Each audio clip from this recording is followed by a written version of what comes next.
All right, good evening. Throttle up Biker Bible study. How we doing? Cold. I feel like you do, Jamie. Roll along with it, right? Can y'all believe today is the last day of November? Yeah, the way it feels. It's cold out there today and humid. Oh my goodness, it's humid. Yeah. So my solar shed is sitting out here by the trailer. I'm still building it. It's not completed yet, and it's not attached to the ground. Yeah, it moved today. You know, so it gives me a drive and desire to get out there and put the screws in it. But yeah, that's not going to happen anytime soon. Anyway, just be honest. But you know what? There's a lot of stuff happening this weekend. Are y'all ready for this? Every time I say it, he does that. I love it. So, Friday night, play and pray. I found today the words to the song that I've been wanting to start. So, I found a book that looks like it's been underwater. It's all crinkly, all the pages in it, and it has the words to Humble Man, and Sweet Home Up in Heaven, and our version of Wanted, that's called I Believe, and the words to Desperate Lost. So I'm in the house typing it up again because I don't want to lose that. That's the only copy I know of in existence, right? So I'm just excited about what's happening in Play and Pray. Well, I stopped my neighbor today, the renter, and was talking to him. I said, I wanted you to invite you to Saturday night. We have the concert, right? Josh Gilbert's going to be here. Sunday we have the special guest and dinner afterwards. So I invited them to that. And I said, and Friday night is our Play and Pray. We jam a lot. If you'd like to, just come sit in with us. And his eyes lit up, and he said, I can't wait.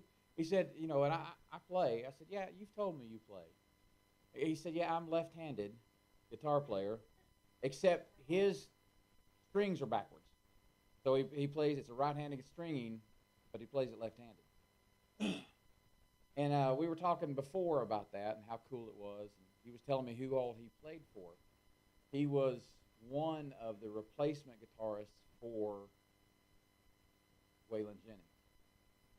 So he's been around. Well, he gave me a couple of his CDs today. Dude had a voice, man. He's had a stroke since then, but you can still hear it in his voice.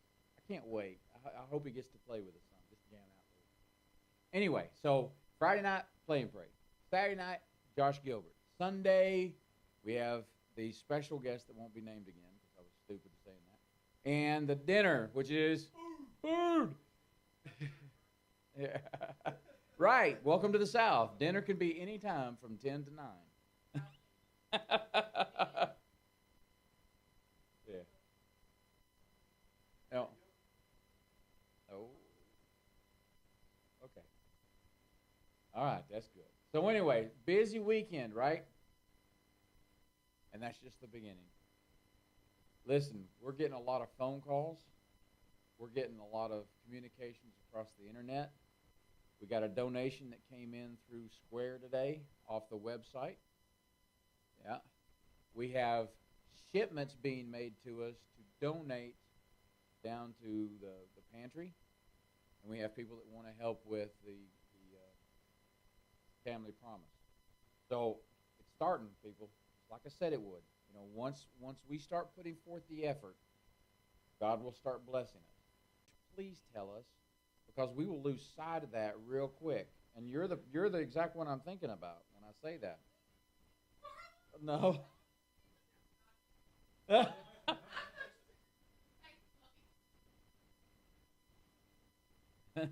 Welcome to our church. So, anyway, I love it. I absolutely love it. We got notification.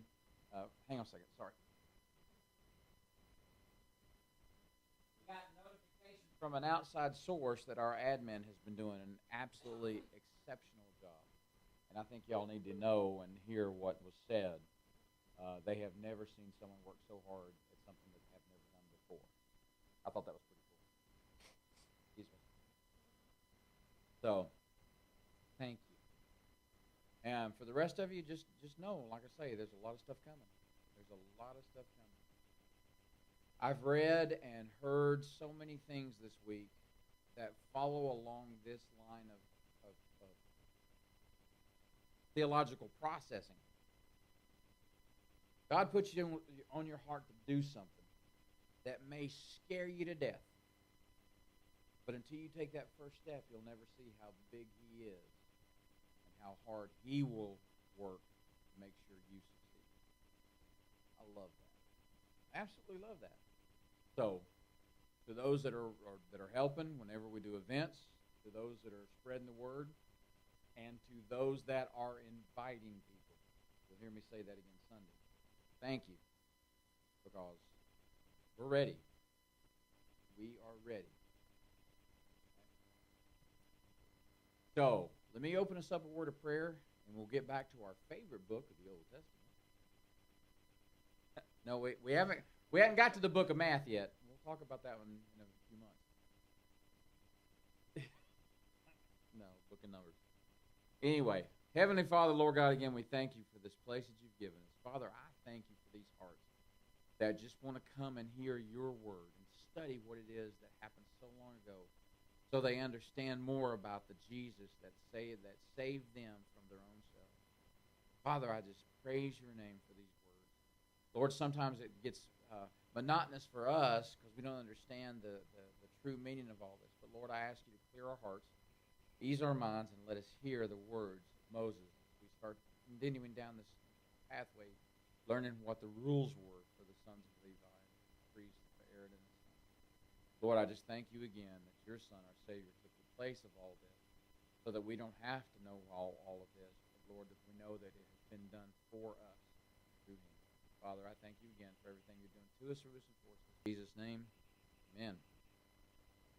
All right, so if you are out there online, you can say hello, and I'll try to catch it later before I close the window. Because for some reason, whenever I close the window of our live stream, I lose the live chat. I don't know why. But we'll work on that. That's not as important as everything else, right? Leviticus chapter 3. It's the rules. So, Vaikira, or I call it okra at the end, Vayakra, something like that. But yeah, very Vayikra. Yeah. But what did it mean? No, nope. I did not. And called. That's Vakira. Now that, yeah.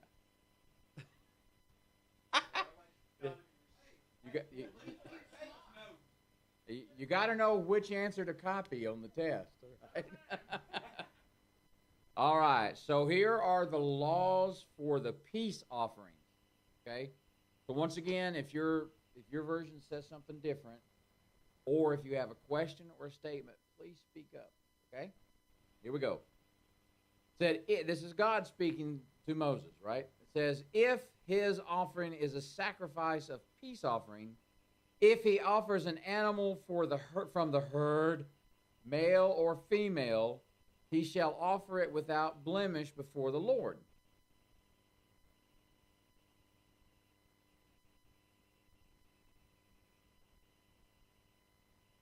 Well, if you go back and look, the other offerings are also from the herd. But the thing is, they have to be unblemished, right? Right, that's what I'm saying. Hang on. My page is stuck together. So if I look back at the laws for the burnt offering, the offering is a burnt offering, then it shall bring the offering. Oh, that's turtle doves. Our sons. Oh, if...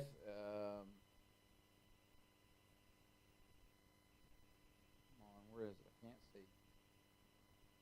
If his burnt offering from the herd, he shall offer a male without blemish. That's the burnt offering. That's chapter 1. Chapter 2 is the grain offering. So, of course, that's not from the herd, right? But here it is now. The next one is the peace offering is from the herd. As a matter of fact, I'm pretty sure the sin offerings will be from the herd as well. I don't know of one that's not from the herd. Because you don't find wild cattle, usually in the desert.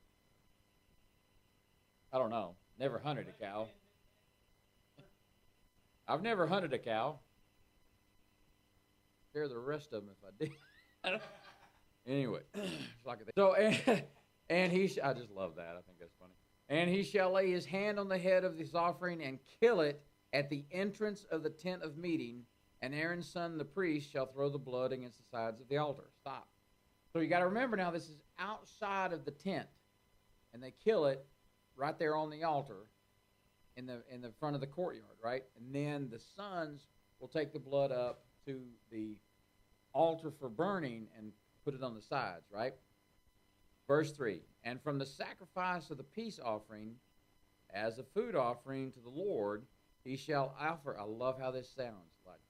He says, he shall offer the fat covering the entrails and the fat that is on the entrails and the 2 kidneys with the fat that is on them and the loins, and the long lobe of the liver that he shall remove with the kidneys.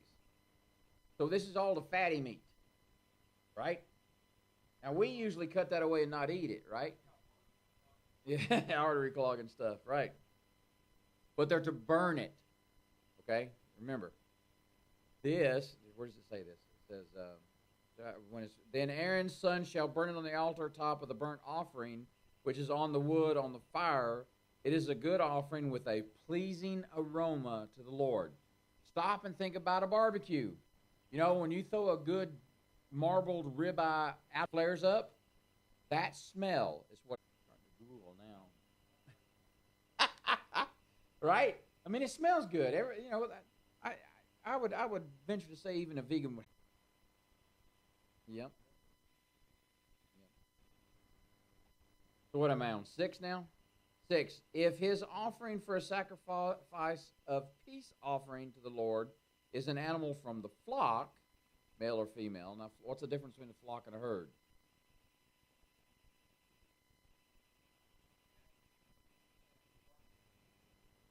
Right. Bird, but we'll get to the birds later. Male or female, and he shall offer it without blemish. If he offers the lamb for his offering, then he shall offer it before the Lord. Lay his hand on the head of his offering and kill it in front of the tent of meeting, and Aaron's son shall throw his blood against the sides of the altar. Stop again. So I didn't mention it a second ago, but I'll mention it now. Why did they put their hand on the head of the animal? That's the transferring of sin from that body into the body of what is going to be sacrificed. Correct. Very good. Then from the sacrifice, the peace offering, he shall offer as a food offering to the Lord, and the fat shall be removed, the whole fat tail. Cut close to the backbone, and the fat that covers the entrails, and the fat that is on the entrails, and the 2 kidneys with the fat that is on the loins, and the long lobe of the liver that shall remove with the kidneys. And the priest shall burn it on the altar as a food offering to the Lord, and it shall have. Now, I'm saying this outside of that, but it will make a pleasing aroma to the Lord, right? Part of it. If his offering is a goat, then he shall offer it before the Lord and lay his hand on its head and kill it in front of the tent of the meeting. And the sons of Aaron shall throw its blood against the sides of the altar. Then he shall offer from it as his offering for food offering to the Lord, the fat covering the entrails and all the fat of it that is on the entrails and the 2 kidneys with the fat that is on them, and on the loins, and on the long lobe of the liver, that he shall remove with the kidneys. And the priest shall burn the altar on the food offering with a pleasing aroma. All the fat is the Lord's. Every time I read that sentence, all the fat is the Lord's, it just means I got more for God to love. Right? Thank you for agreeing with me. I appreciate it. And the priest shall burn them on the altar as food. Then it shall be a statute forever throughout your generations in all your dwelling places that you eat neither fat nor blood. Yes, sir. This is the peace offering. So let's say you have done something to upset the Lord or upset someone else. This is the peace offering saying, I'm sorry for what I've done. The sin offering is literally just that. You have sinned against God, which will upset him, yes, but that's not what we're talking about. Because the next one we're going to get to is the actual sin itself offering is the third one. Because the first one was the burnt offering, and then this is the peace offering, and then we'll get to the sin offering. And there's a piece in there that changes in what they have to do. Okay? So it sounds exactly the same. That's exactly right. Most of this is. Remember, the last couple of chapters of Exodus was just a repeat. What God told Moses, he told the people. So here it is again. And guess what? He's going to do this again with Aaron and his sons. So you'll see all this again in pieces, not the whole thing. I lost my place again. Where am I now? Oh, chapter 4, the sin offerings, right? And the Lord spoke to Moses, saying, Speak to the people of Israel, or children of Israel, saying, If anyone sins unintentionally. How many times have you sinned unintentionally? You just did. Right? Sorry. That's right. So, but I love the way it says this. Unintentionally, in any of the Lord's commandments about things not to be done, and does any one of them. For example, someone told me just today that they have hate in their heart for someone because of something that happened today. And I understand the way you feel. However, that hate is sin. You have to remember that hate is a sin, right? So, verse 3 then, if it is the anointed priest who sins, are you telling me that priests can sin? Are you telling me that preachers and pastors and rabbis can sin? Yeah. They're human, right. The only one that did not.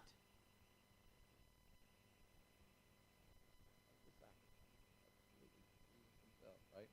Now, there are others that are attributed to righteous, but they still had things they had to deal with, right? So, unintentionally commandments, if it is the anointed priest who sins, thus bringing guilt on the people, then he shall offer for the sin that he has committed a bull from the herd without blemish to the Lord for a sin offering.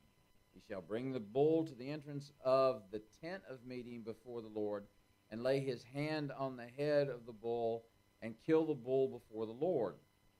Stop. I want to go back and I want to look at something.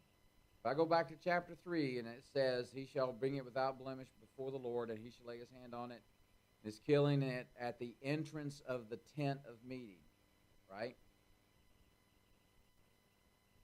Where was I going with this? Where did it say it in this one? The doorway. You understand the difference in the two? The first one, which is the sin, the burnt offering or the peace offering, is out in the courtyard, where you bring them in just inside the fence, kill them there. This one, because it's the priest, is all the way up at the doorway to the tent. To have a herd of their own, or were they taking it from the herd of somebody else? That's what I would imagine that's. Right, that's a good question. I don't know. But I know when Jesus upset the money changers' tables, they had their own herds, but they weren't priests. So, I'll have to look that one up. I don't know. How'd they get their herds?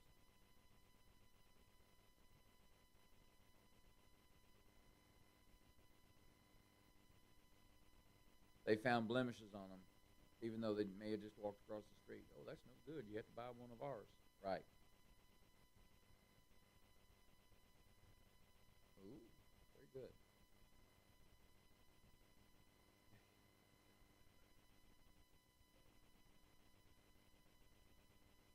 What is my verse 6 now? And the priests, 5, sorry. And the anointed priest shall take some of the blood of the bull and bring it into the tent of meeting. And the priest shall dip his finger in the blood and sprinkle it on the blood 7 times before the Lord in front of the veil of the sanctuary. So this is in the holy place, not the Holy of Holies. So he's now to sprinkle the blood of the bull that he killed at the front altar, right in front of the veil between the holy place and the Holy of Holies, right? And the priest shall put some of the blood on the horns of the altar of fragrant incense before the Lord that is in the tent of meeting, and all the rest of the blood of the bull he shall pour at the base of the altar of burnt offering that is at the entrance of the tent of meeting. Interesting point to note, this is the tent of meeting or the tabernacle that is out in the desert. In Solomon's temple, it is engineered with spaces, drainage positions in the floor, so that when this is done, they can wash the floor. Okay, well, this is out in the desert; they don't have to do that. This is a point of interest to me. Where am I now? 8. And all the fat of the bull of the sin offering he shall remove from it. The fat that covers the entrails, and the fat that is on the entrails, and the 2 kidneys, and the fat that is on them at the loins, and the long lobe of the liver, that he shall remove with the kidneys, right? Same thing over and over again. Then it says, and in mine it's in parentheses, and that means something. I'll get back to it in a second. It says, just as these are taken from the ox of the sacrifice of the peace offerings. In my version, in the ESV, it has parentheses around that. Yours does too. This is what that could mean. In mine, it does. This is almost like something that you would find over in the sides, like an afterthought. Okay, it was added to the original text, not by whoever wrote this, but in the scrolls, like out in the margins. Right? That's what that could also mean there. Where am I? I'm lost. 10, just as they are taken from the ox, sacrifice the peace offerings, and the priest shall burn them on the altar of burnt offering. But the skin of the bull and all its flesh, with its head, legs, its entrails, and its dung, yes, exactly what you're thinking, all the rest of the bull he shall carry where? Outside of the camp to a clean place, to the ash heap, and shall burn it up on a fire of wood. On the ash heap it shall be burned up. Remember Sunday I said when they took Jesus out to be crucified on Golgotha, it's outside of the city walls. Here it is for the sin offering of the priests. It shall be taken outside of camp. It's following the same thing. Yeah. Mobile City, very good. Suddenly I'm thinking Raccoon City. No, let's not go there. Anyway, for those of you who know that reference, you're just wicked. You're just weird. Anyways, he shall carry outside the camp to a clean place on the ash heap. And on the ash heap it shall be burned up. 13, if the whole congregation of Israel sins unintentionally. You mean like building a golden calf? Would that be a sin? Yeah.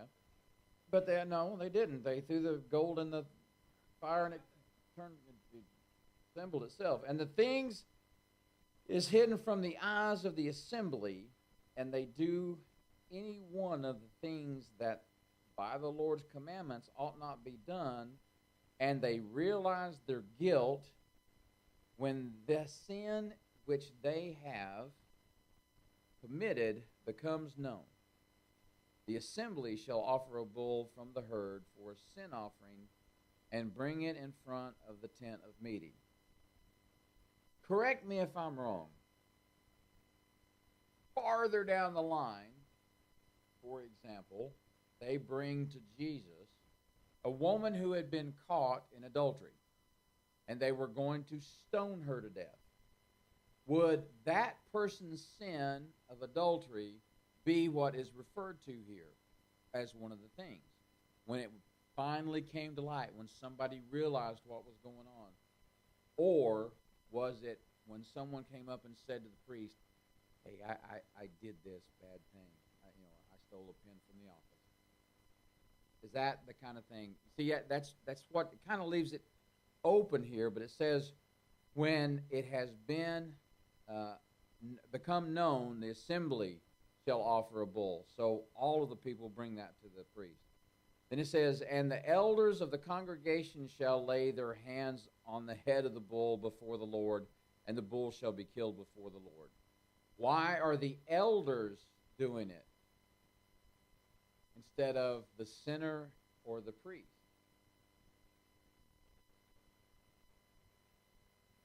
That's a good question. Can you get, how many people are there? 2.5, 3 million people? Yeah, we can't get that many people to touch the head of one animal for one sin. So they call upon the elders of the tribe. Depends on which tribe. What's the names of the tribe? We can start with, not in here, Reuben. Yes, sir.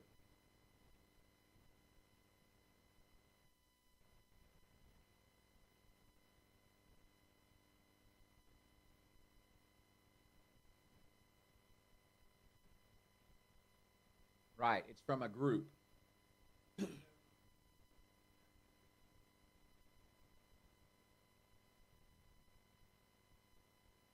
Absolutely. Good point. Good point. All right, so can't read the numbers. That's 16. Then the anointed priest shall bring some of the blood of the bull into the tent of meeting, and the priest shall dip his finger in the blood and sprinkle it 7 times before the Lord in front of the veil. And he shall put some of the blood on the horns of the altar that is in the tent of meeting before the Lord, and the rest of the blood he shall pour out at the base of the altar of burnt offering outside. That is in the entrance of the tent of meeting. Now, again, keep in mind, these horns on this incense table hold a special meaning. We're going to get to it when we get to David and Saul and all that, where one of them runs in and holds onto those horns so they can't kill him. They won't hurt him while he's holding onto those horns. So they have a very important place later on. Then it says, and all the fat, all its fat shall, cannot see it, and all its fat he shall take from it and burn on the altar. Thus shall he do with the bull, as he did with the bull of the sin offering. So shall he do with this, and the priest shall make atonement for them, and they shall be forgiven. So again, in our behalf, Jesus took the place of this. We don't have to do these rituals anymore. But it's for the same thing, for that atonement of the sin, right? And he shall carry the bull outside the camp and burn it up as he burned the first bull. It is the sin offering for the assembly. So for the people, not just for one person, not just for one priest, but for the assembly. For example, let's say the First Church of A over here across the tracks. When somebody when they sin in what they do, then their leader would have to go in with the priest and do this, right? So it gives you an idea. When a leader sins, doing anything. When a leader sins, doing unintentionally any one of the things that by the commandments of the Lord his God ought not to be done, and he realizes his guilt, or the sin which he has committed is made known to him, he shall bring as his offering a goat, male without blemish, and shall lay his hand on the head of the goat and kill it in the place where they kill the burnt offerings before the Lord, out front. It is the sin offering. Then the priest shall take some of the blood of the sin offering with his finger, put it on the horns of the altar of the burnt offering, and pour out the rest of the blood at the base of the altar of the burnt offering. And all of its fat shall burn on the altar like the fat of the sacrifice for peace offerings. So the priest shall make atonement for him for his sin, and he shall be forgiven. Are you remembering all these rules so that when you start growing your animals, you know where they have to go, right? Exactly, in the freezer, because we don't have to do any of this anymore. If any one of the common people sins unintentionally in doing one of the things that is by the Lord's commandments ought not be done, then he realizes his guilt, or the sin which he has committed is made known to him, he shall bring his offering of a goat, a female without blemish. Ooh, that's the first time they've called out a female, unless a male came first, right? So a female without blemish for his sin which he has committed, and he shall lay his hand on the head of the sin of the offering and kill the sin of the offering in the place of the burnt offering.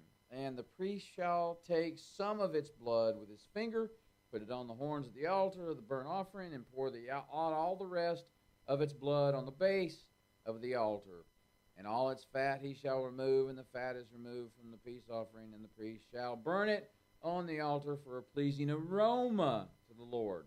This is not for eat, this is for smell, right? And the priest shall make atonement for him, and he shall be forgiven.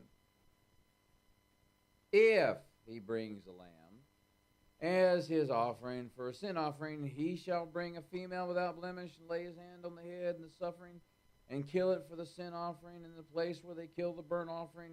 Then the priest shall take some of the blood of the sin offering with his finger, and put it on the horns of the altar, and burnt offering, and pour out all the rest of the blood at the base of the altar, and all its fat he shall remove, as the fat of the lamb is removed from the sacrifice of peace offerings, and the priest shall burn it on the altar on the top of the Lord's food offerings, and the priest shall make atonement for him for the sin which he has committed, and he shall be given. And that's burning a lot of fat, right? Suddenly I'm thinking maybe I have a good exercise program to get into. Anyway, so these are all the rules that were associated with the Jewish people, the Israelites, right? This is what they had to do for the atonement of their sin, and their priests had to do it. What if they did it wrong? Well, we'll actually find that out, but I want you to think about that as we go on. Now, that same set of offerings there for sin offerings goes into chapter 5. Let's go on into chapter 5, because we've got plenty of time tonight. And yes, for anybody who was out there thinking, I was reading that in the style of the Thanksgiving Day Massacre. Thank you very much. Anyway, if anyone sins in that he hears a public adjuration to testify, and though he is a witness, whether he has seen or come to know the matter, yet does not speak, he shall hear his iniquity. Or if anyone touches an unclean thing, whether a carcass of an unclean wild animal, or a carcass of unclean livestock, or carcass of unclean swimming things, and it is hidden from him, and he has become unclean, and he realizes his guilt, or if he touches human uncleanliness, we'll learn a lot about that in this book, of whatever sort of uncleanliness may be with which one becomes unclean, and it is hidden from him when he comes to know it and realizes his guilt, or if anyone utters with his lips a rash oath to do evil or do good, or to do good, any sort of rash oath that people swear, and it is hidden from him when he comes to know it, and he realizes his guilt with any of these, when he realizes his guilt in any of these and confesses the sin he has committed, he shall bring to the Lord as his compensation for a female from the flock, a lamb or a goat for a sin offering, and the priest shall make atonement for him as for his sin. What's the difference in the types of sin? This one has to do with touching or being associated with something that is unclean. Remember, unclean can be anything from a dead thing that you found on the road, or anything that we haven't seen all this yet, but anything that swims like an iguana or shellfish. You know, all that stuff at this time was considered unclean to them. We haven't seen the rules yet, but it's coming. Okay, so all of this stuff they know already. It's just not written down yet. So it could have been on purpose, or it could have been bumped into somebody that was unclean at the marketplace, right? So once it comes to their attention, they still have to offer up an offering for the uncleanliness. Now, there are rules against what they can and can't do. They bring it to the priest, they have to walk away. They can't touch the priest because the priest would then become unclean. And the priest can't do anything while he's unclean. So he would have to go and cleanse himself before he did the cleaning thing of the unclean animal that came from the unclean person. You see how it's starting to stack up? All these rules, all these laws. But, verse 7, if he cannot afford a lamb, then he shall bring to the Lord as his compensation for that sin that he has committed 2 turtle doves, 2 pigeons, or a partridge in a pear tree. Oh, that last part. one for a sin offering and another for a burnt offering.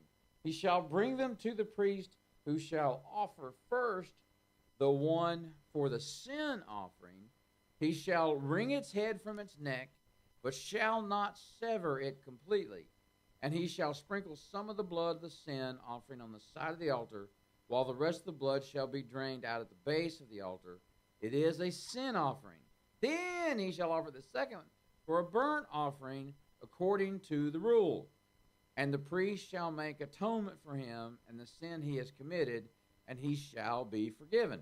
But if he cannot afford 2 turtle doves or 2 pigeons, then he shall bring as his offering for the sin that he has committed a tenth of an ephah of fine flour. And we read that ephah as about 3/4 of 3/5 of a bushel, right? Of the fine flour for a sin offering. He shall put no oil on it, unlike the other one we did earlier, and shall put no frankincense on it, for it is a sin offering. And he shall bring it to the priest, and the priest shall take a handful of its memorial portion, right? Memorial, is that the right word? I can't see. And burn this on the altar on the Lord's food offerings. It is a sin offering. Thus the priest shall make atonement for him for the sin which is committed in any one of these things, and he shall be forgiven, and the remainder shall be for the priest as the grain offering. So, remember back in the grain offering, they kept some of it and ate it, but only the priests could eat it. Same now with this grain that's coming in. They can keep it and make bread out of it and eat that, okay? Has to be unleavened, can't have oil in it, can't put frankincense in it, can't put anything in it, right? It just has to be fine flour. Flour. Make sure you say it right. All right, now, I'm going to read this next section, and it's going to go a little ways into chapter 6, but it's all still part of the same thing here, right? These are the laws for the guilt offering. So the Lord spoke to Moses, saying, if anyone commits a breach of faith and sins unintentionally in the holy things of the Lord, he shall bring to the Lord as his compensation a ram without blemish of the flock, valued in silver shekels, according to the shekel of the sanctuary as for a guilt offering.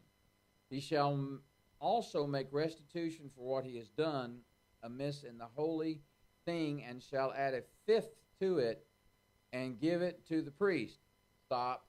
Not the kind of fifth you're thinking of. I'm talking about a fifth of the flour of the ephah, right? Ephah. So, and the priest shall make. Don't snap your fingers like, oh shucks. This is for a guilt offering. You don't have to do that. So, and the priest shall make atonement for him with the ram of the guilt offering, and he shall be forgiven. If anyone sins doing any of the things that by the Lord's commandments ought not to be done, though he did not know it, then realizes his guilt, he shall hear his iniquity. He shall bring to the priest a ram without blemish out of the flock, or its equivalent for the guilt offering, and the priest shall make atonement for him for the mistake. There's an interesting word. That he made unintentionally, and he shall be forgiven. It is a guilt offering. He is indeed incurred guilt before the Lord. Chapter 6 starts out with the rest of that saying, the Lord that spoke to Moses, saying, if anyone sins and commits a breach of faith against the Lord by deceiving his neighbor in a matter of deposit or security, or through robbery, or if he has oppressed is the word there, sorry, not opposed, oppressed his neighbor, or has found something lost and lied about it, swearing falsely in any of these things that people do, and sin thereby, if he has sinned and has realized his guilt, and will restore what he took by robbery, or what he got by oppression, or the deposit that was committed to him, or the lost thing that he found, or anything about which he has sworn falsely, he shall restore it in full, and shall add a fifth to it, and give it to him to whom it belongs on the day he realizes his guilt. And he shall bring to the priest his compensation to the Lord, a ram without blemish, out of the stock, or its equivalent, for a guilt offering. And the priest shall make atonement for him before the Lord, and he shall be forgiven for any of the things that one may do, and thereby become guilty. I want you to think to yourself. You can answer out loud if you wish, if you want to make it funny. But how many rams do you owe for what you did today? And how many fifths do you need to bring with it? Do you see how difficult this was? And do you see how restrictive it was? If you didn't have a goat that was unblemished, you had to go buy one. If you didn't have enough money to buy one, then you had to take grain. Where did they get the grain from? They ain't growing nothing right now. From God. So they're taking God's money and giving it back to God as the atonement for their own sin. Ooh.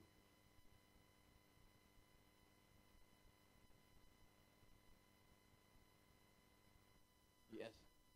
Very expensive. It's very, very difficult to keep these animals, to raise them without blemish, to keep them separated from the different herds and flocks, right? Keep them strutting around, right?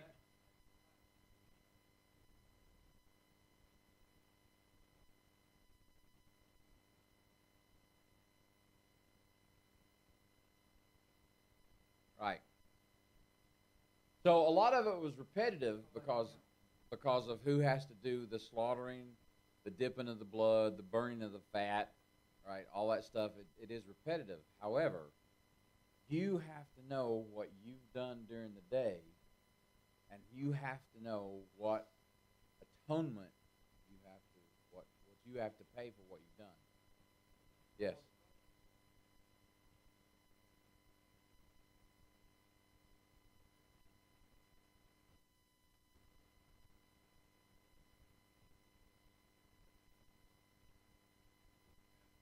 Right. Whoever's with, right.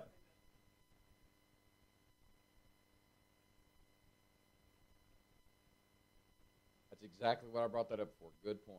So when Jesus answered, "Ye who are without sin, cast the first stone," and they all left, and Jesus looked up and said, "Is there no one here left?" He said, "No, just you." So the one person who could condemn her didn't, right? Because he is the only one without sin. But yet the congregation realized. So in that case, if they were following the law, all of them had to go to the elders of their community and say, "We have sinned, and you have to take a bull in our place or a ram in our place and offer it for the guilt offering." See how that works? So I'm going to point at you just because of the way you are and the way you think. I'm pointing at the one in the middle. Yes. So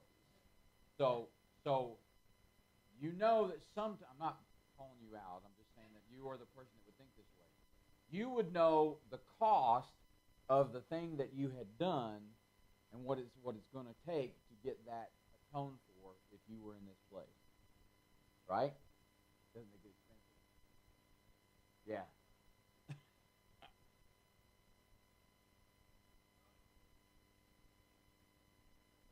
Okay, I got to say this. It's going to sound bad, and I don't have a flock to give, so I don't give a flock. Anyway, you see?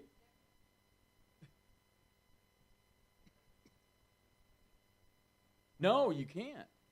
You can't bring a discount bull. Yes, sir.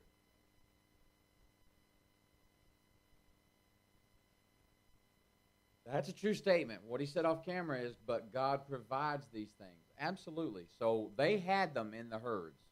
They had them in the flocks. They had them in the people, right? Right.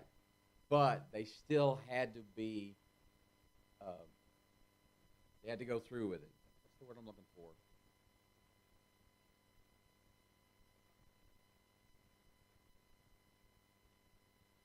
They had to be submissive. They had to do what they knew they had to do. Yes, they did. They had to submit. They had to get it done. Get it done, right? That's a whole lot of talking to cover guilt, sin, burnt offerings, and what? And peace, right? And we still ain't done. There's still a bunch of cow stuff that has to be burnt and not pigs. We're still not through barbecuing. And they can't eat this stuff. Only the priest can eat part of it.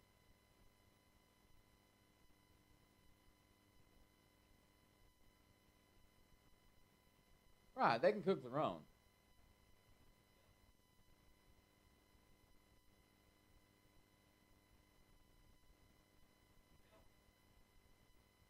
Because this will be in the center of all of them. Yep, pain and repentance. Good thinking. Yep. So what do you think? It's thank God for Jesus. Because I couldn't do this. I could probably pull a pigeon, but that's about it.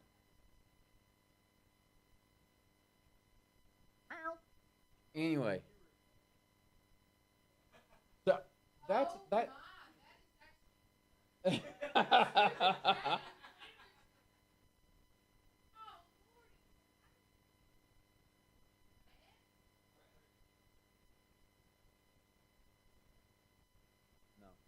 Anything else? Any other questions? All right, then I'm going to go ahead and turn the cameras off, and we will do our personal private prayer request. Don't forget, Friday night, Play and Pray. Saturday night, Josh Gilbert. I'm getting really excited about that. I want to say things, but I'm not going to. Yeah, I am. So I watched. Did y'all watch the video I sent you? You and James? Okay. Last night. Okay. So I was looking on Josh Gilbert's page and just watching, him practicing for his big show is on the 10th down in Chattanooga at the coffee shop. And at the coffee shop, him and his brother and a violinist and a piano player, which is his two youngest daughters. Okay? Now, they're supposed to be here this Saturday. I don't know if they're going to play or not, but if they do, they are so stinking cute. They are so cute. Anyway, and then don't forget, Sunday is a dinner after church for the special guest that's coming, so. Yeah.